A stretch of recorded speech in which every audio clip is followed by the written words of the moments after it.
Bonjour et bienvenue dans le 3e épisode de Douce France.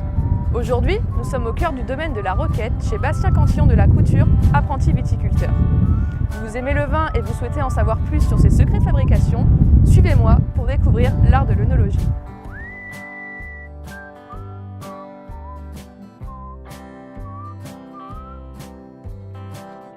Alors c'est un domaine familial d'une quinzaine d'hectares de vignes et de 100 hectares en tout, donc il y a pas mal de boulot à faire dessus. Et on n'est que 2 à travailler. Depuis sa plus tendre enfance, son père l'initie à l'art de l'œnologie dans un environnement familial et bucolique. Bastien a grandi dans l'univers de la vigne et en connaît maintenant presque tous les rouages. Aujourd'hui, nous sommes en février, période creuse pour la vigne. Une journée type, ça change à chaque fois suivant les périodes, mais en ce moment c'est la taille.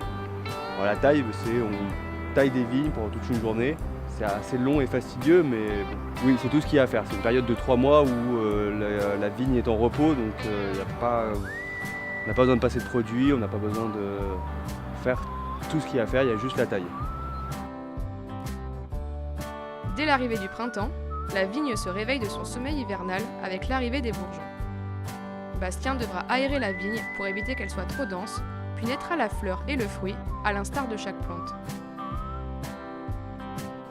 Le fruit se presse dans un pressoir, puis est placé dans une cuve pour qu'il puisse fermenter et se transformer en alcool. Les vendanges se font chaque année en septembre et peuvent faire naître une véritable passion. Avant, ça ne m'attirait pas du tout. La vigne, c'est quelque chose qui était... Je voyais mon père travailler des heures et des heures, les week-ends, jamais prendre de vacances. Mais après avoir passé 1 an à travailler sur le domaine vraiment à fond, c'est quelque chose qui m'a vraiment attiré, oui, parce que c'est très différent, il y a beaucoup de choses à faire.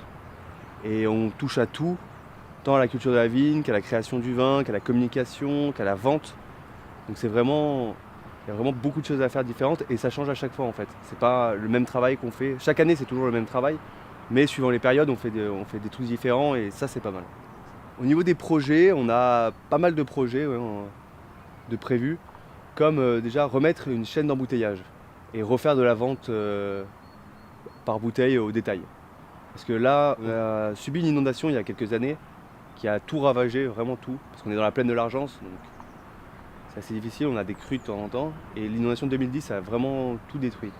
Et mon père, suite à ça, comme il était tout seul, a voulu arrêter de faire de la vente, parce que ça lui prenait trop de temps, et c'était vraiment la galère, il fallait se lever hyper tôt le matin pour aller vendre, etc. Donc lui, ça lui plaisait plus, donc depuis 5 ans, on fait que du gros, qu'on vend à des négociants ou à d'autres domaines pour qu'ils fassent du vin. Et donc moi j'aimerais bien remettre une chaîne d'embouteillage et refaire la vente au détail, avec peut-être même de l'exportation, si on a un bon produit et qui peut se vendre à l'extérieur. Pour la vente, il y a 3 catégories de réglementation viticole en Provence: l'AOC, le vin de pays et le vin de table. L'implantation du domaine de Bastien dans une plaine inondable ne lui permet pas de faire de l'AOC. Sa viticulture est dite raisonnée, il utilise le moins de produits possible et élève même des moutons, véritables tondeuses vivantes. Mais avant de se retrouver apprenti viticulteur, son parcours a été assez atypique. J'ai eu un parcours atypique, j'ai fait 2 ans de BTS audiovisuel à Paris. Et suite à ça, je suis redescendu ici pour travailler parce que j'arrivais pas à vivre à Paris. C'était pas un truc. Je suis un gars de la campagne et je pense que je resterai à la campagne. Je peux pas vivre en ville. Alors, j'ai commencé en septembre ma formation, donc il y a 6 mois à peu près. J'en ai encore pour 1 an et demi. Je sortirai avec un BTS, avec un bac+2. Si j'ai l'occasion de pouvoir faire une licence pro, je la ferai, toujours en alternance. Et si j'ai l'occasion, je ferai peut-être le DNO à la fin, qui est le diplôme national d'œnologue. Dans le BTS, on a toutes sortes de matières. On a des matières théoriques normales, comme tout le monde fait dans les écoles, français, maths, chimie, anglais, etc.